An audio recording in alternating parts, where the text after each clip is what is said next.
अस्सलाम वालेकुम दोस्तों। मेरा नाम है आफ्ताब महमूद ख़ान और आप मौजूद हैं विंक्स चैनल पर। आज का हमारा टॉपिक है स्विफ्ट यूआई। ये सितंबर 2019 में लॉन्च किया, लेकिन शुरू में ये एक इनमेच्योर हालत में था। अभी रिसेंटली एप्पल ने इसमें इसको थोड़ा मैच्योर किया है और इवन एक्सकोड के अंदर भी चेंजेस लेके आए हैं।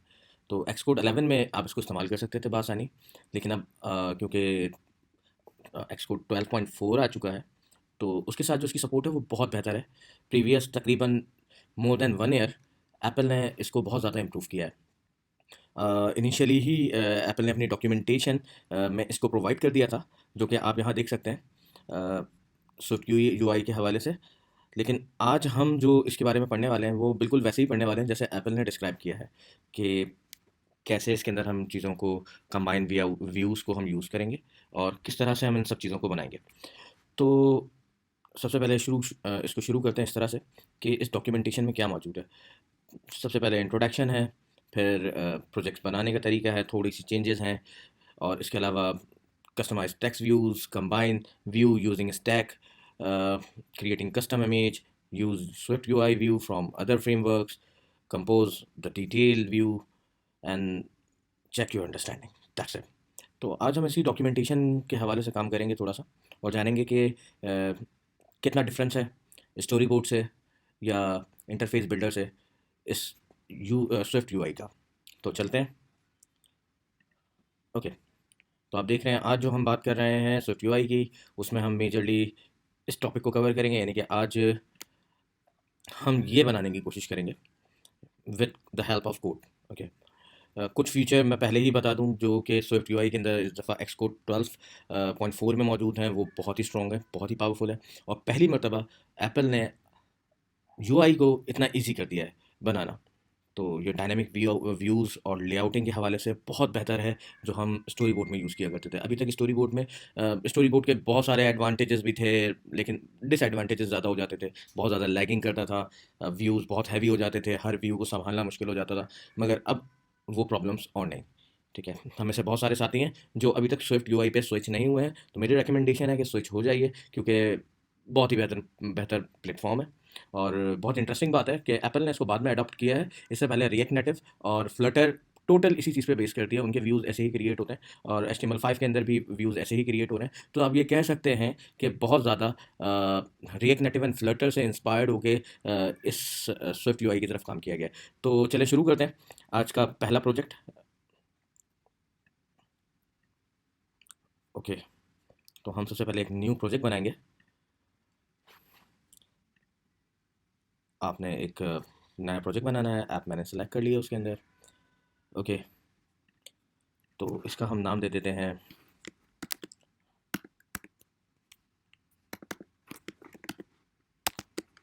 Swift UI test. और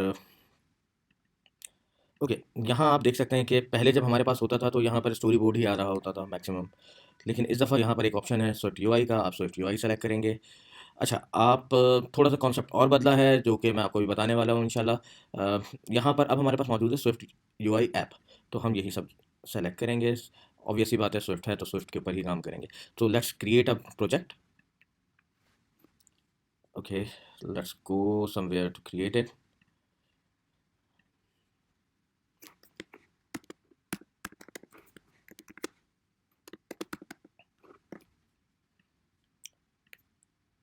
एंड ये बन गया है। That's very good. थोड़ा सा नया महसूस हो रहा होगा आपको इस पूरे लेआउट में। एक इंटरेस्टिंग सा पार्ट है यहाँ पर जहाँ पर लिखा हुआ है रेज्यूम। ओके, और यहाँ पर कुछ कोड लिखा हुआ है। तो चलते हैं, डायरेक्ट जंप करते हैं स्विफ्ट यूआई टेस्ट ऐप पर। अभी तक हम जो हमारी वाकफियत थी वो ऐप डेलीगेट से थी।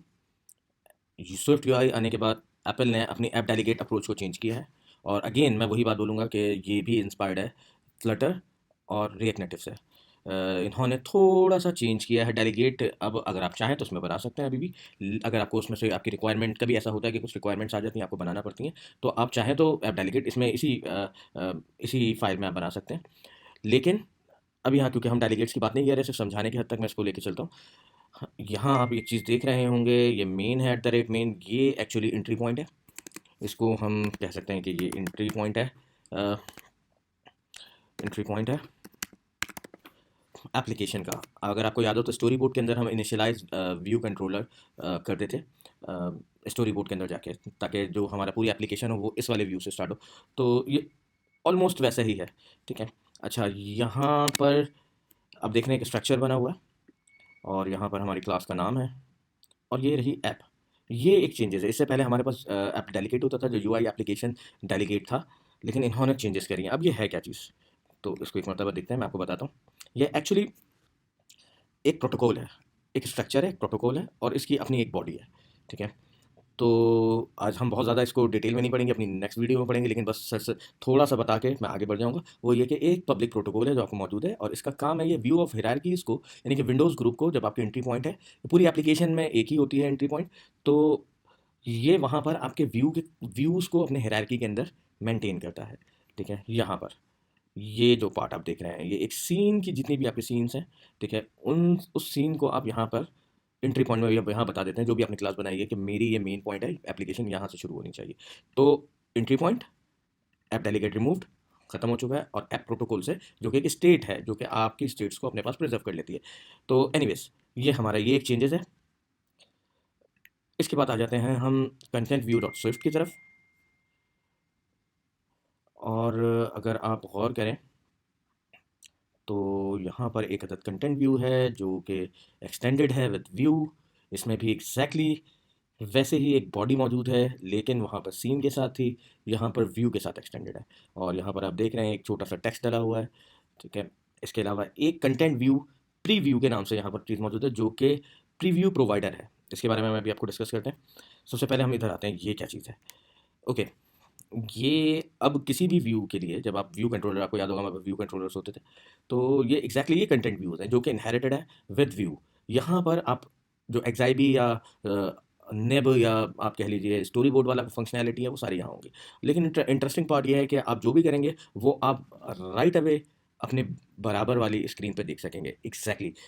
तो इससे पहले होता ये था कि आप जब स्टोरी बोर्ड में काम करते थे, तो वहाँ पर एक प्रीव्यू की विंडो आपके पास आती थी, जो कि कैनवस लेआउटिंग के अंदर, जो कि विंडोज़ में यहाँ होती थी। मैं आपको बता दूँ, give me a second, yes, ये देखिए यहाँ पर कैनवस होता था जिसको हम वहाँ पर असिस्टेंट लेआउट या इस तरह की चीज़ें करते थे। लेकिन यहाँ पर इन्होंने एक प्रीव्यू दे दिया। अब ये होता क्या है, इसको रिज्यूम करके देखते हैं। मैंने इसको रिज्यूम कर दिया जी। इसने किया ये है कि एक अदद सिम्युलेटर टाइप व्यू मेरे सामने बना दिया है, ठीक है। और ये एग्जैक्टली वही है जो आप कोड कर रहे हैं, ठीक है। तो इसमें कोई ख़ास चेंजेस नहीं आएंगी। मैंने जैसे पहले बताया था, सबसे पहले मैं इस चीज़ को टच कर लेता हूँ। कंटेंट व्यू अंडरस्कोर प्रीव्यू क्या चीज़ है। सो एक्चुअली हुआ ये है कि इस दफ़ा इन्होंने मल्टीपल, जैसे वहाँ पर हमारे पास प्रीव्यू के ऑप्शंस होते थे, मल्टीपल डिवाइसेस के प्रीव्यू किए जा सकते थे, एग्जैक्टली वही चीज़ है, कोई डिफरेंस नहीं है। अ, आप यहाँ से चाहें तो एक डुप्लीकेट व्यू क्रिएट कर सकते हैं। I think there is some issue in my export, give me a second. Okay, thank God, मुझे लगा ये अब नहीं आएगा, हैंग कर गया। एनीवेज, तो एक व्यू यहाँ बन गया है, एक व्यू ये बन गया है। मैं थोड़ा सा डिस्क्राइब कर देता हूँ। देखिए यहाँ पर हमारे पास डिवाइसेस ऑप्शन है, तो आप अपनी मर्ज़ी की डिवाइस यहाँ पर सिमुलेशन के लिए डिस्प्ले करवा सकते हैं, प्रीव्यू के लिए डिस्प्ले करवा सकते हैं। As many devices as you want, simple आपने क्लिक करना है, वो उतने व्यूज़ वहाँ पर क्रिएट करते चलेगा। डेफिनेटली थोड़ा सा हैवी हो रहा है, लेकिन ये फिर भी उतना हैवी नहीं है जितना हमारा स्टोरी बोर्ड हैवी हो जाया करता था। तो एनीवेज, अब ये देख रहे हैं, आप मेरे पास 3 अलग-अलग किस्म के व्यूज़ नज़र आ रहे हैं, ठीक है। और हर व्यू के अंदर आप वही जो हम लेआउट कॉन्स्टेंट्स वगैरह को चेक करने के लिए काम करते थे कि इस आईपैड पे कैसा नज़र आएगा, iOS 11 पे कैसा है, सॉरी आईफोन 11 पे कैसा है, आईफोन 10 पे कैसा है, 12 पे कैसा होगा। तो एग्जैक्टली वही चीज़ है। तो अभी हमें बाय द वे इतनी सब चीज़ों की ज़रूरत नहीं है। यहाँ पर एक छोटी सी बात है जो मैं एक्सपोर्ट के हवाले से कहूँगा, कि इन्होंने यहाँ पर डुप्लीकेट बनाने का तो ऑप्शन दे दिया है, लेकिन इसको रिमूव करने का ऑप्शन इन्होंने इस मेन्यू में नहीं दिया, जो कि मेरे हिसाब से सही नहीं है। इनको उसूलन ये यहीं पर देना चाहिए था। लेकिन एनीवेज, अगर आपने इसको रिमूव करना हो, तो ये जो पार्ट है जिसके बारे में मैंने आपसे बोला था, बाद में बताऊंगा, ये वो हिस्सा है जो इस प्रीव्यू के लिए काम कर रहा है। अब वो कैसे, मैं बताता हूँ आपको। ये जो कंटेंट व्यू बन रहा है, ये content view actually each simulator को रिप्रेजेंट कर रहा है। तो मैं जैसे फॉर एग्जांपल एक हटा देता हूँ, तो आप नोट कीजिएगा ये मैंने हटा दिया, और अब आप देखिए यहाँ पर ये बिल्ड करना शुरू कर दिया इसने, और मेरे पास एक सिम्युलेटर कम हो गया, यानी कि एक प्रीव्यू सिम्युलेटर। मैं इसको सिर्फ समझाने के लिए कह रहा हूँ, क्योंकि काफ़ी हद तक सिम्युलेटर से मिलता हुआ लग रहा है, और ये एक्चुअली लेआउट को सिम्युलेट भी कर रहा है। तो एनीवेज, हमें दो की ज़रूरत नहीं है, for now we just need a one. तो हमने एक ले लिया और ये रहा हमारा वीडियो। अब ये देखिए, ये जो हमारा व्यू है ये अब सिंगल व्यू मौजूद है। तो अब हम देखेंगे अब इसके साथ हम प्ले कैसे कर सकते हैं। तो सिंपल, मैं आपको बताऊं कि सबसे पहले कि यहाँ पर आपने कमांड का बटन प्रेस करें, कमांड, और इस पर क्लिक कर दीजिए। जी, आप मैंने जो भी चीज़ यहाँ पे रखी हुई थी, फॉर एग्जांपल यहाँ पर एक टेक्स्ट मौजूद था जिसको एक पैडिंग दी गई थी। मैंने उस पर क्लिक किया, इसने मुझे बताया कि अब आपने करना क्या है, आपने स्विफ्ट यूआई इंस्पेक्टर खोलना है या आपने क्या करना है, व्हाटएवर। तो फॉर नाउ सबसे पहले मैं बात करता हूँ कि मैं एक वी स्टैक बना लेता हूँ। मैंने एक वी स्टैक बना लिया, यानी कि मैंने इस पूरे के पूरे व्यू को एक वी स्टैक यानी कि वर्टिकल स्टैक में डाल दिया है। ठीक है, और आप देख रहे हैं कि जो मैं यहाँ काम करता जाऊँगा आहिस्ता आहिस्ता आप लोगों को एहसास होगा कि ये यहाँ पर खुद ब खुद उसी की कोडिंग लिखना शुरू कर दी है इसने। तो लेट्स से ये टेक्स्ट मौजूद है, मुझे मैंने एक अदर वी स्टैक बना दिया था। अब मैं अगेन इस पर क्लिक करता हूँ और ये आ गया इंस्पेक्टर। ठीक है, अ, अब मुझे करना क्या है, अब मैं लेट्स से एक टेक्स्ट और ऐड करना चाहता हूँ। ओके, मैं थोड़ा सा बता दूँ, मैंने जल्दी में खोल दिया। ये रही वो लाइब्रेरी जो कि कंपोनेंट और दीगर चीज़ों के हवाले से ये लाइब्रेरी मौजूद है। बहुत ही क्लासीफाई है, पहले भी मौजूद थी लेकिन इस दफ़ा बहुत ही कमाल की है मैं कह सकता हूँ, और बहुत लाइट वेटेड है। ये रहे आपके कंपोनेंट्स। ठीक है, जो कि व्यू से रिलेटेड लाइब्रेरी है। ठीक है, ये आपकी मॉडिफायर्स लाइब्रेरी है, ये कोड स्निप्स हैं। ठीक है, इसके अलावा ये इमेजेस हैं, ये कलर पैनल्स हैं। तो हम बहुत इंटरेस्टिंग है, मतलब अगर आपको कोई चीज़ चाहिए और फ़ौरन आप लगाना चाहते हैं, आप जस्ट यहाँ से ड्रैग एंड ड्रॉप करें। इवन कुछ चीज़ों के कोड हैं, you don't need to like हर वक्त याद रखने की ज़रूरत नहीं है। यहाँ से हैं बहुत सारे चीज़ें मौजूद हैं, आप यहाँ से just drag and drop the code. ठीक है, और ये देखिए एक अच्छी खासी बड़ी लाइब्रेरी है। ये उन सब चीज़ों के लिए जो कि रेडीमेड अवेलेबल है। ठीक है, कंडीशन लगानी है, आप यहाँ से ड्रैग एंड ड्रॉप कर दें। स्ट्रक्चर डिक्लेरेशंस हैं, आप यहाँ से ले लीजिए। ठीक है, तो ऑलमोस्ट जितने बड़े बड़े चीज़ें कंपोनेंट्स हैं वो तकरीबन यहाँ पर मौजूद हैं, तो आप यहाँ से वो सब ड्रैग एंड ड्रॉप कर सकते हैं। तो एनीवेज, एक टेक्स्ट, सॉरी, ओके, ये रहा टेक्स्ट। तो ये एक सिंपल सिंगल लाइन टेक्स्ट है। हम एक टेक्स्ट और ऐड कर देते हैं इधर लाके। अच्छा, मैं चाहूँ तो यहाँ ऐड करूँ, कोड में भी ऐड कर सकता हूँ, और मैं चाहूँ तो यहाँ पर भी ऐड कर सकता हूँ। तो मैं इस वक्त व्यू में ऐड कर दूंगा। ठीक है, ओके, थोड़ा सा टाइम लिया उसने, और यू कैन सी दैट के ऐड हो गया है। ठीक है, जो चीज़ मैंने यहाँ ऐड करी थी वो चीज़ यहाँ पर आ गई है। मैं इसका नाम सबसे पहले तो जाके पाकिस्तान कर देता हूँ। ठीक है, और अच्छा, एक चीज़ जो मैं बताना चाहूँगा वो ये है कि आप व्यूज़ को डेफ़िनेटली बना रहे हैं यहाँ पर, अ, लेकिन एक बहुत ही इंटरेस्टिंग है इस दफ़ा इन इंस्पेक्टर में, वो ये है कि आप जो जो चीज़ें यहाँ पर ड्रैग एंड ड्रॉप करते जाएंगे उसके हिसाब से उसकी प्रॉपर्टीज़ बढ़ती चली जाएंगी। Some time you need to code for the property. For example, मैं डिवाइडर लगाना चाहता हूँ तो ये यहाँ पर ऑलरेडी अवेलेबल नहीं है। अगर आप इस पॉइंट में देखें तो ऑलरेडी मेरे पास बस बहुत बहुत ही लिमिटेड सी कुछ चीज़ें नज़र आ रही हैं, लेकिन उनकी लिमिटेशन से बाहर निकलने के लिए मैं उसका मुझे छोटा सा कोड लिखना पड़ेगा और उस चीज़ की प्रॉपर्टी यहाँ पर अवेलेबल हो जाएगी। ठीक है, तो लेट्स से अब आगे चलते हैं। ओके, मैं इसकी फ़ॉन्ट लेट्स से हेडिंग कर देता हूँ। ठीक है, फ़ॉन्ट वेट डिफ़ाइन कर देता हूँ। मुझे ये बोल्ड चाहिए, या ब्लैक कर लीजिए, ब्लैक इज़ गुड। ठीक है, कलर, अच्छा एक एरर और है एक्सकोड में, ये एक्सकोड 12 के अंदर। वो ये है कि अगर आप फर्स्ट टाइम कस्टम कलर्स पे क्लिक करेंगे, अगर आप यहाँ से कोई सा भी कलर पिक करते हैं, लेट्स से मैंने ग्रीन कर दिया, तो ये ग्रीन कर देगा। ठीक है, लेकिन अगर मैं कस्टम प्रेस करता हूँ तो पैनल नहीं खुलेगा, बाय डिफ़ॉल्ट रेड कर देगा। ठीक है, ये एक ग्लिच है इस सॉफ्टवेयर के अंदर। तो आपको कस्टम करना है, आपको दोबारा कस्टम पे एक मरतबा क्लिक करना पड़ेगा, तब जाके ये पैलेट खुल जाएगी। तो एनीवेज, इतना बड़ा सॉफ्टवेयर बनता है, छोटे मोटे ग्लिच तो हो सकते हैं। सो एनीवेज, लेट्स से मुझे ऑरेंज अच्छा लग रहा है, तो ऑरेंज को सेलेक्ट कर लिया है हमने, और यहाँ पर गए कस्टम ब्लैक कर दिया है मैंने। अच्छा जी, हेडिंग दे दी है, वेरी गुड। ओके, ये रहा प्लेस होल्डर, ये प्लेस होल्डर एक नया प्लेस होल्डर है। तो वैसे मैं काम एक करता हूँ कि इस पूरे पैनल को ना एक और स्टेट में डाल देता हूँ ताकि मुझे आसानी हो। ठीक है, तो मैं आपको बताता हूँ, एक सेकंड रुकिए, कि बल्कि नहीं, इसके नीचे वाले इस प्लेस होल्डर को हम बाद में दूसरे एक एच स्टैक में ले लेंगे, लेकिन फॉर नाउ इट्स ओके। तो लेट्स से ये हमारे पास आ गया। अब हम इस प्लेस होल्डर को लेते हैं ओके, मैंने यहाँ पे क्लिक किया, प्लेस होल्डर सेलेक्ट हो गया सेम एज, इसको टाइटल डिफाइन कर दिया मैंने, और टाइटल बड़ा हो गया बाय द वे, इसको थोड़ा सा मैं छोटा कर दूँगा, सेमी बोल्ड इज़ ओके। इसको मैंने सब हेडिंग कर दिया, सब हेडिंग कर दिया ताकि इतना बुरा ना लगे। देखिए कलर सेम वही पैनल के अंदर मैंने बताया था आपको। अब देखिए कस्टम में गया, इसने नहीं खोला, बाय डिफ़ॉल्ट रेड कर दिया। अब दोबारा क्लिक करूँगा तो पैनल खुलेगा। तो लेट्स से मैंने इसको ग्रे कलर दे दिया, ग्रे इज़ गुड, ठीक है। थोड़ा सा स्लो है, ओके, ये ग्रे हो गया, वेरी गुड। सो अब आप ये देख सकते हैं कि ये दोनों चीज़ें जो मैंने करी वो यहाँ पर कोड में बाय डिफ़ॉल्ट जो मैं इधर पैनल में काम करता रहा वो यहाँ पर ऑटोमेटिक होती हो गया। अच्छा, एक और फ़ायदा है स्टोरी बोर्ड में, आपको व्यूज़ को, लेआउट्स को और आउटलेट्स को कनेक्ट करना पड़ता था आईबी आउटलेट के ज़रिए, लेकिन यहाँ पर अब ज़रूरत नहीं है, ये ऑटोमेटिकली कनेक्टेड है। जो भी आपने यहाँ पे बनाया वो यहाँ पर कनेक्टेड है, तो that's a very good feature, और ईज़ आसान भी कर दिया इन्होंने काम बाय द वे। तो लेट्स जंप इनटू इट। अब ये इन दोनों के दरमियान में मैं सोचता हूँ कि एक छोटा सा स्पेसर डाल लिया जाए, ठीक है।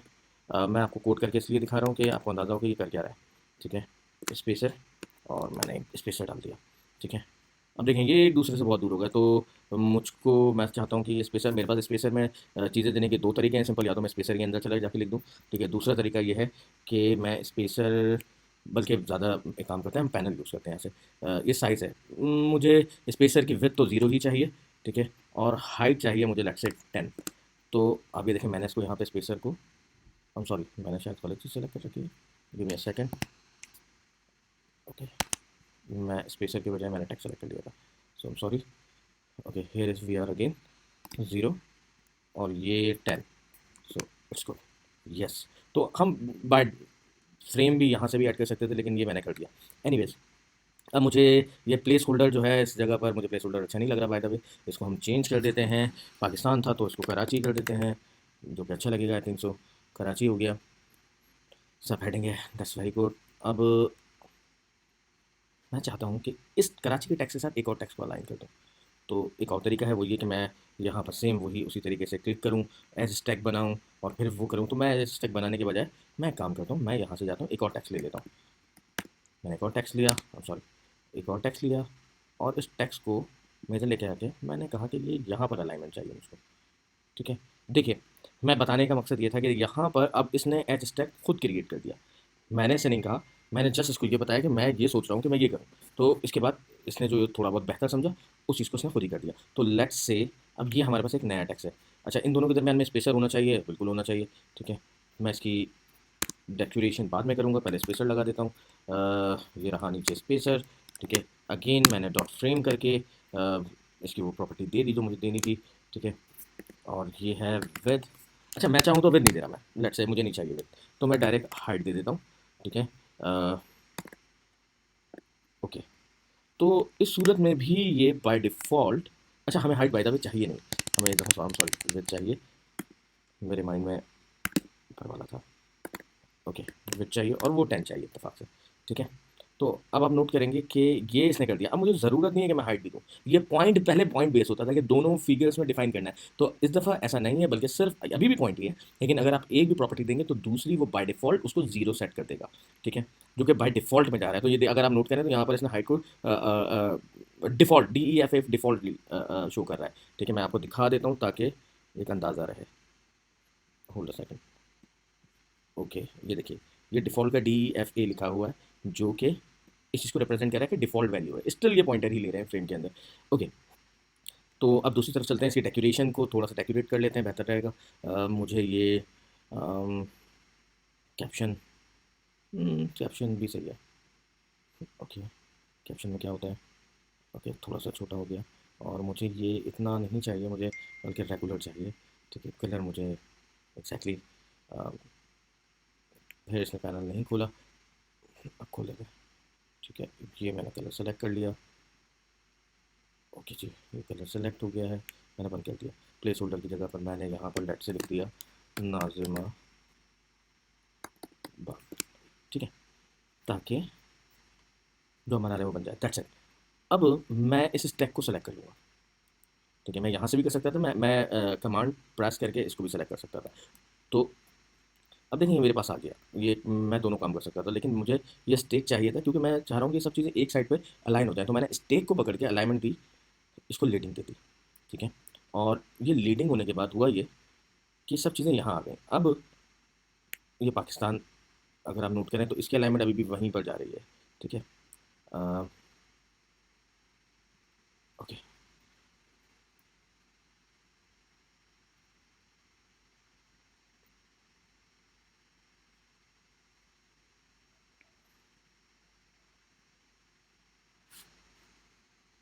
Okay, I am sorry.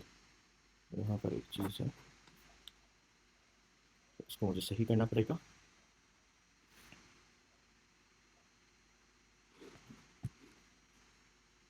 मुझे इसको देने की एक्चुअली ज़रूरत ही नहीं है अभी। मल्टीपल अलाइनमेंट मैं रिमूव कर देता हूँ, इसकी मुझे ज़रूरत नहीं है दरअसल।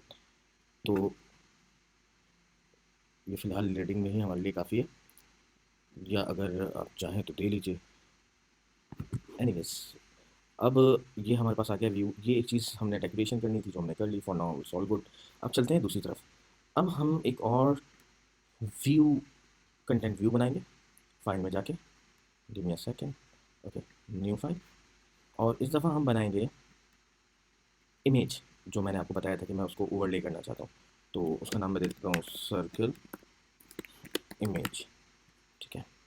क्रिएट, एक नया व्यू बन गया। सेम यहाँ पर भी मैंने इसको रिज्यूम कर दिया ताकि मुझे कुछ नज़र आ सके। Give me a second. Okay, किस चीज़ का एरर होना तो नहीं चाहिए। नो,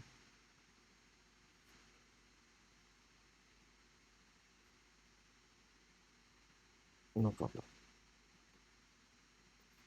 ओके, सो हमें यहाँ पर एक अदद इमेज बनाना है।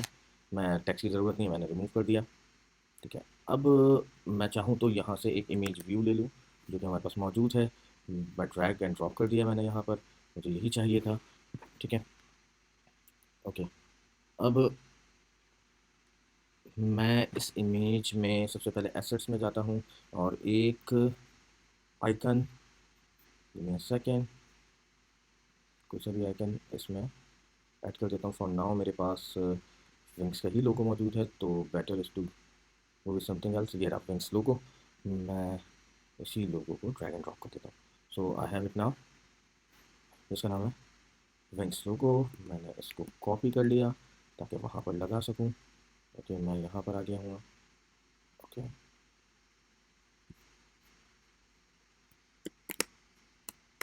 ये मैंने लगा दिया इमेज। ओके, ये रिज्यूम नहीं हुआ था, इसको रिज्यूम करते हुए आई थिंक मेरी मेमोरी का भी इशू हो रहा है, बट इट्स ओके, ठीक है। ये इमेज यहाँ पर आ गया फॉर नाउ। अब सबसे पहले ये पूरे स्क्रीन को इसने कैप्चर कर लिया, तो मुझे इसको थोड़ा सा रिसाइज कर लेना चाहिए। सही है, रिसाइज कर लेते हैं इसको। आई एम सॉरी, रिसाइज कर लेते हैं। ओके, और इसको रिसाइज कर लिया। अब मैं सोच रहा हूँ कि इस इमेज का एस्पेक्ट रेशियो डिफाइन कर दूँ।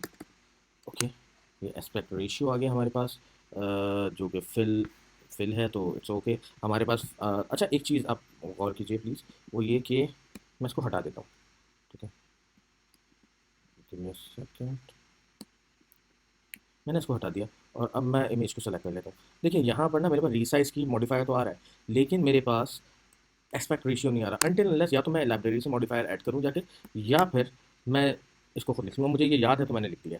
मेरे पास दो किस्म के कंटेंट व्यूज़ हैं, एक है फिल और एक है फिट। तो फॉर नाउ मैं फिट, आप देख लीजिए, अगर मैं फिट करता हूँ तो ये वो मेरे मतलब का नहीं आएगा, इसलिए मैं इसको फिट यूज़ नहीं करूँगा। बाय द वे, मुझे इसको फिल ही करना है, मैं आपको बता दूँ, क्योंकि मैं इसको एक सर्किल इमेज बनाने वाला हूँ। तो वहाँ पर फिट में इमेज मेरी कड़ी आएगी, इसलिए मुझे फिल की ज़रूरत है। So let's go with that, ठीक है। ये हमारे पास आ गया है एस्पेक्ट रेशियो के अंदर। अब हम इसका फ्रेम बना लेते हैं ताकि ये डिस्प्ले विजिबल हो जाए। फ्रेम बना दिया, फ्रेम में एग्जैक्टली वही होगा। विद और हाइट जो मैंने आपको बताया था, ठीक है। तो विद मुझे इस वक्त लेट से मैंने 200 कर दी, और हाइट भी 200 कर दी। अलाइन सेंटर गुड, मुझे कोई प्रॉब्लम नहीं है, सेंटर में अलाइन रहे, ठीक है। अच्छा, अब मेरे मैं इसको रेज्यूम कर लूँ एक मतलब, क्योंकि प्रॉब्लम हो रही है थोड़ी सी। ओके, ये आपने देख लिया कि यहाँ पर आ रहा है। शायद मेरे लैपटॉप की क्योंकि हार्ड डिस्क थोड़ी कम है, तो मेमोरी की वजह से ये इश्यूज़ हो रहा है। अच्छा, अब हम इसे क्लिप कर देंगे। एक्चुअली हम मास्क कर रहे हैं, ठीक है। हम ना तो इसको कट कर रहे हैं, तो क्लिप कर रहे हैं, और सर्किल से इसको क्लिप कर देंगे। उससे होगा ये कि ये मास्क हो जाएगा, ठीक है। क्लिप, और ये सर्किल से हमने इसको sorry sorry sorry sorry sorry, clip shape करना है, क्लिप शेप करना है, क्लिप शेप, और सर्किल बाय डिफ़ॉल्ट आ गया। ठीक है, तो देखिए इमेज सर्किल हो गया। ठीक है, मास्क हो गया एक्चुअली ये। अब मुझे क्योंकि ये इस तरह से अच्छा नहीं लगेगा, तो एक काम करते हैं, ओवरले के अंदर जाके स्ट्रोक्स दे देते हैं इसको, ताकि ये कुछ बेहतर लगने लगे। ओवरले दे देते हैं, ओवरले आ गया, सही है। ओवरले में मैंने बोला सर्किल, सॉरी सर्किल, सर्किल में जाने के बाद डॉट स्ट्रोक, स्ट्रोक दे दी, सही है। और स्ट्रोक का कलर दे देंगे। अच्छा देखिए, अब प्लेस होल्डर क्योंकि कंप्लीट नहीं हुआ तो वो उसने ऑटोमेटिक, सॉरी ये उधर कैसे चला गया, सॉरी यहाँ पर आना था। सर्किल, ओके, डॉट स्ट्रोक, मैंने स्ट्रोक दे दी। स्ट्रोक में मैं कलर दूंगा, ठीक है। और कलर इसलिए ताकि वो लाइन मुझे नज़र आ सके। तो एक सेकंड रुकिएगा, colour dot white, white is good. ठीक है, अब देखें मैंने इसको कलर दे दिया स्ट्रोक को, वाइट वो भी नज़र नहीं आ रही, तो एक काम करते हैं, इसको शेडो भी दे देते हैं लाइन विथ के साथ। ठीक है, ताकि ये थोड़ा सा ना विजिबल हो जाए। अभी भी बिल्कुल भी विजिबल नज़र नहीं आ रहा है, तो लेट्स से लाइन विथ दे दी, और 4 नो 3 इज गुड। तो ये यहाँ आया। अब हम इसको शेडो दे देते हैं, शेडो, शेडो रेडियस 8,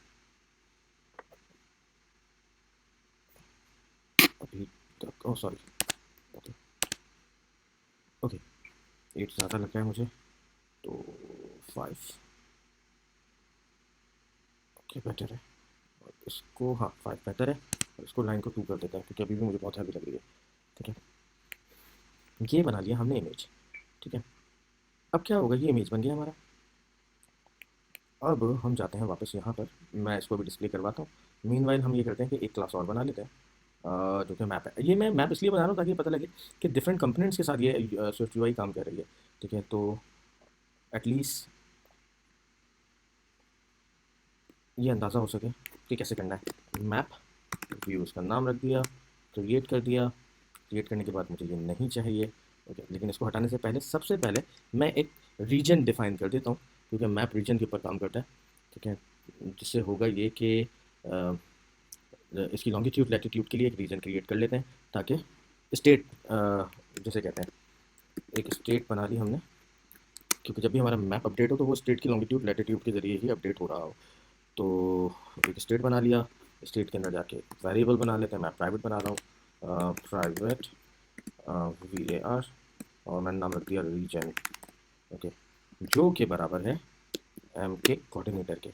ठीक है, और ये एम के coordination, give me a second, okay, oh I am sorry, मैं सोच रहा हूँ आया क्यों नहीं अभी तक। इम्पोर्ट मैप किट, इम्पोर्ट करना भूल गया था, मैप किट। ठीक है, अब ये देखिए मैं इसको एम के कोड अब आ गया, और मुझे रीजन चाहिए। ठीक है, मैंने रीजन बना दिया, ओके, ये रीजन बन गया हमारे पास। अब रीजन के अंदर सबसे पहले तो मैं सेंटर डिफाइन कर देता हूँ। ठीक है, ताकि सी ए लोकेशन कोऑर्डिनेट 2D जो है वो डिफाइन कर सकूँ। तो मैं इसमें जाता हूँ, सेंटर, सेंटर में 2 चीज़ें हमारे पास, सेंटर के अंदर स्पैन है, और location coordinate 2D location coordinate है। तो यहाँ पर आए, इसको इंटर कर दिया मैंने, तो ये जैसे मैं इंटर करूँगा तो वो बाय डिफ़ॉल्ट आ जाता है। तो मैं इसको कह देता हूँ कि अच्छा, हमारे पास नीचे मेक का भी ऑप्शन है, मैंने वो यूज़ नहीं किया, मैं डायरेक्ट यूज़ कर रहा हूँ। तो ये मैंने इसके लिए 2 चीज़ें, कराची का मैंने लॉन्गिट्यूड लैटिट्यूड मेरे पास सेफ है, मैं वही उठा लेता हूँ, सॉरी, कोई बात नहीं, मुझे वैसे भी याद है। तो 24.289 से लेके 196 तक लेट से, और यहाँ पे लैटिट्यूड ले लेते हैं, जो कि हमारे पास होगा 69 डॉट एनीथिंग। ठीक है, मुझे 160 से लेके, ये अंडरस्कोर एक्चुअली रेंज डिफाइन कर रहे हैं, आप यहाँ से लेके यहाँ तक चले जाएँ।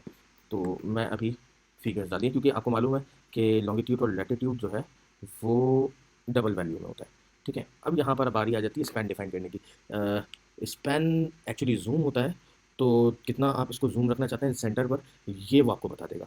ठीक है, तो मैंने इसको इंटर कर दिया, स्पैन को सेलेक्ट कर लिया, और अब मैं इसको लॉन्गिट्यूड लैटिट्यूड की सी एल लोकेशन मैंने बोला 0.002 लेट्स से या 5, मुझे ज़्यादा जूम चाहिए, तो 0.002।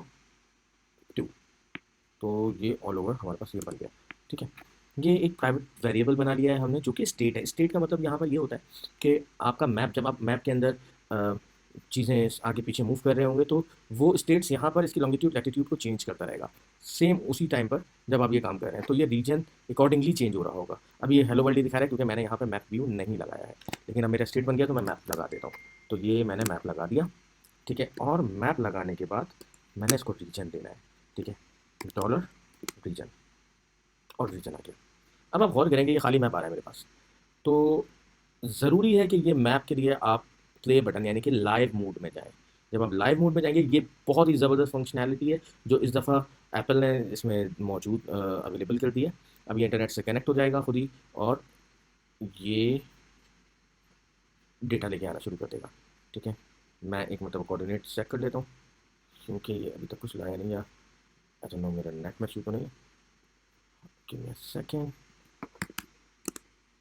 तो यार चल रहा है, इसको आ जाना चाहिए था लेकिन ये नहीं आया। तो कोऑर्डिनेट्स मैं देखता हूँ, बल्कि मेरे एनीवेज कोऑर्डिनेट्स आ जाएंगे, मैं इसको भी स्टॉप कर देता हूँ, ये वहाँ पर डिस्प्ले कर देगा। एनीवेज अब चलते हैं यहाँ पर कंटेंट व्यू पर, जहाँ पर हमने इस सब चीज़ को बना रखा था। ठीक है, अब मैं इधर आया, मैंने आके कहा कि अ, मुझे वो दोनों लेआउट की एग्जैक्टली वही विजेट फंक्शनैलिटी है जो फ्लटर में हम यूज़ करते आए हैं अभी तक। हम कंपोनेंट्स स्टेटफुल स्टेटलेस कंपोनेंट्स कहीं बनाते हैं और उनको यहाँ पर कॉल करवा लेते हैं। अच्छा, ये पहले होता ये था कि हम उनको इनिशियलाइजर्स के साथ कॉल करवाते थे, लॉक करवाते थे, इनिट करवाते थे। ठीक है, ऑब्जेक्टिव सी के अंदर इस तरह से काम करते थे, यहाँ पर हम उनको डायरेक्ट कॉल करते थे। तो ये थोड़ा सा फ्लटर के करीब है। अगर अगर आप में से किसी ने फ्लटर को यूज़ किया हो तो उसको अंदाज़ा हो जाएगा कि काफ़ी हद तक फ्लटर के करीब है ये चीज़। ठीक है, तो लेट्स से अब इस चीज़ को क्रिएट करने की कोशिश करते हैं, और मुझे यहाँ पर लेट से मैंने इसको सेलेक्ट किया, give me a second.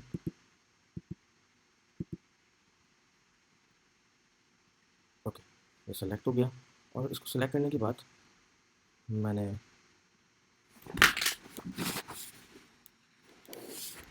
Simple एक सिर्फ मैंने सेलेक्ट आइडिया करने के लिए कह रहा है कि ये एक्चुअली कहाँ तक जा रहा है। ठीक है, तो मैं ये कहता हूँ कि एक वी स्टैक और डिफाइन कर देता हूँ, वी स्टैक। ठीक है, वी स्टैक है, अलाइनमेंट बाद में देख लेंगे। मैं एक वी स्टैक डिफाइन कर दिया है मैंने, और ये यहाँ तक आ रहा था, तो अब ये यहाँ तक आएगा। दैट्स इट, एक वी स्टैक बन गया। अब एक वी स्टैक के अंदर सबसे पहले मैं कॉल कर लेता हूँ, मुझको एक अदद मैप चाहिए जिसे कह सकते हैं मैप, या आप देखिए मैप व्यू आ रहा है। ठीक है, मैप व्यू, अच्छा मैप व्यू, मैंने मैप कॉल कर लिया। ठीक है, अब देखें ये मैप आ गया, मैंने वहाँ से कॉल किया, एग्जैक्टली वही हो रहा है जो आप लोग जो फ्लटर में होता है। तो आप वहाँ पर भी ऐसे ही कॉल कर रहे होते हैं, चीज़ों को जस्ट कॉल कर देते हैं, वो वहाँ पर ऑब्जेक्ट अवेलेबल हो जाता है। ठीक है, अब हम सबसे पहले इसमें एक अदद सेफ एरिया डिफाइन कर देंगे मैप का, dot ignore, ignore safe area, इसको टॉप से लगा देंगे ले जाके। ओके, और वो है बॉटम, लेट्स से 300। ठीक है, तो ये ऊपर आ गया सही, और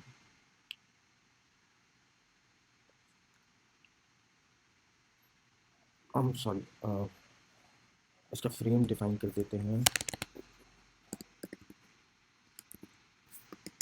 इसका फ्रेम भी डिफाइन कर देते हैं ताकि फ्रेम, और मैंने इसको हाइट देनी है, ऐसे है GST हाइट। ओके, और वो मैंने दे दी इसको 300 से।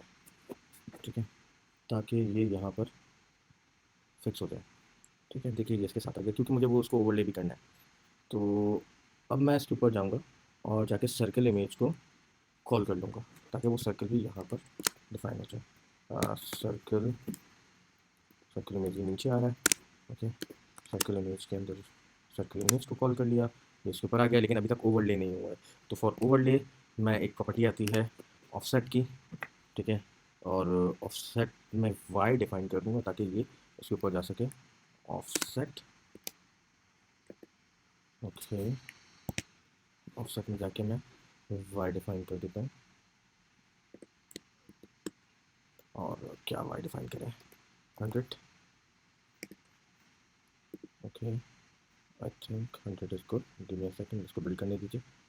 30 मतलब नहीं, ये नीचे जा रहा है, तो मैं इसको थोड़ी सी पैडिंग दे देता हूँ बॉटम से, ताकि ये पैडिंग दे देता हूँ।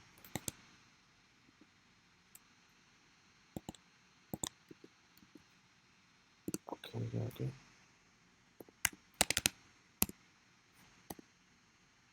बॉटम, ओके, और बॉटम से मैंने इसको पैडिंग कितनी देनी है, लेट्स से इसको मैंने बॉटम कर दिया, पैडिंग इसको दे देता हूँ मैं अगेन 100। नहीं, नीचे जा रहा है, एक सेकंड मैं इसको माइनस कर देता हूँ, मुझे एक्स वाई वैसे भी समझ में नहीं आते। सॉरी, ओके, तो देखते हैं क्या करता है, ये बिल्ड कर रहा है। ओके, काफ़ी करीब तर है, लेकिन थोड़ा सा ऊपर होना चाहिए, इसको 120, इसको भी 120, ठीक है, ये यहाँ पर आ गया, दैट्स वेरी गुड, अब ये बेहतर है। और अब मैं करता ये हूँ कि मैं इसको लाइव करके देखता हूँ, तो मैप मेरा जनरेट हो रहा है या नहीं हो रहा। ओके, लाइव हो गया, मैप अभी तक बिल्ड नहीं हो रहा, मैप में कोई मिस्टेक लग रही है मुझे। मैप के स्टेट में स्टेट वेरिएबल कोऑर्डिनेटर कोऑर्डिनेट्स में तो इशू नहीं आ रहा, क्योंकि अगर कोऑर्डिनेट्स में इशू है तो वो बिल्ड नहीं होगा। 0.02 मैंने बहुत छोटा कर दिया, शायद ये वजह तो नहीं है। एक सेकंड रुकिए, 8 8, इसको सिर्फ बिल्ड करके दिखाइए, हो सकता है मैंने बहुत ज़्यादा छोटा कर दिया इसलिए ऐसा हो रहा है। 24 पॉइंट अभी तक नहीं आया, तो एक सेकंड रुकिए, थोड़े से चेंजेस करते हैं। 8 2 6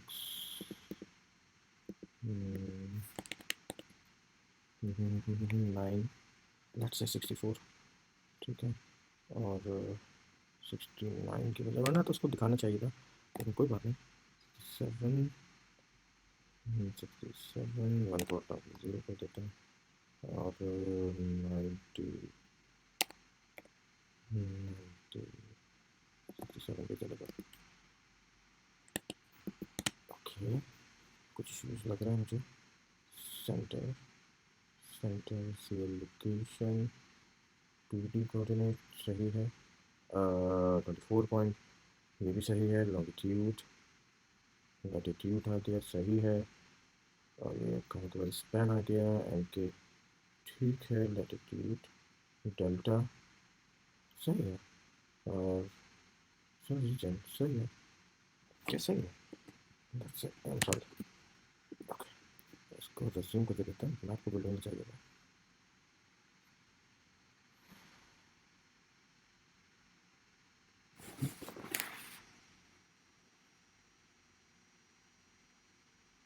ओके, शायद नहीं, ये कुछ और इश्यूज थे, ये ऐसा होता नहीं है, लेकिन एनीवेज मैंने इसको पॉज कर देता हूँ कि जिसको मुझे ज़रूरत नहीं है। मैं कंटेंट व्यू में जाता हूँ और जाके ओके, अब आप देख सकते हैं कि ये लाइव प्रीव्यू पे मेरे पास आ रहा है। So guys, here we are, ये हमने बना लिया है। मेरी वीडियो के नीचे आपको इस कोड का सोर्स कोड भी मिल जाएगा, जो कि गिटहब पे अपलोडेड है already. So try it yourself, जो भी एक्सप्लोर करें हमारे साथ भी शेयर करें। कुछ नई चीज़ सीखना चाहते हो हमें ज़रूर बताइए, हमारे इस चैनल को सब्सक्राइब कीजिए, क्योंकि अब हम लेके आ रहे हैं प्रोग्रामिंग की फंडामेंटल्स और स्ट्रक्चर्स, डेटा स्ट्रक्चर्स पढ़ेंगे हम, program what is programming, pseudo languages, और ये सब कुछ उर्दू में, हिंदी में आपके लिए बेहद कोशिश करेंगे आसान कर दें चीज़ों को, ताकि आप आसानी प्रोग्रामिंग सीख सकें। ये कोर्सेज़ उन स्टूडेंट्स के लिए हैं जिन्होंने अभी ग्रेजुएशन में एडमिशन नहीं लिया, या अंडर गो विथ ग्रेजुएशन है, इंटर पास किया है, इंटर में एडमिशन लेना है, तो it going to be a very good courses for them. So at least इसको प्रैक्टिस करके, जैसे ही आपको आप ग्रेजुएट इंटर में जाते हैं, ग्रेजुएशन करते हैं, it gonna help you a lot. So thank you very much please subscribe my this channel. इंशाल्लाह मैं नेक्स्ट वीडियो इससे बेहतर लेके आऊँगा। Thank you very much.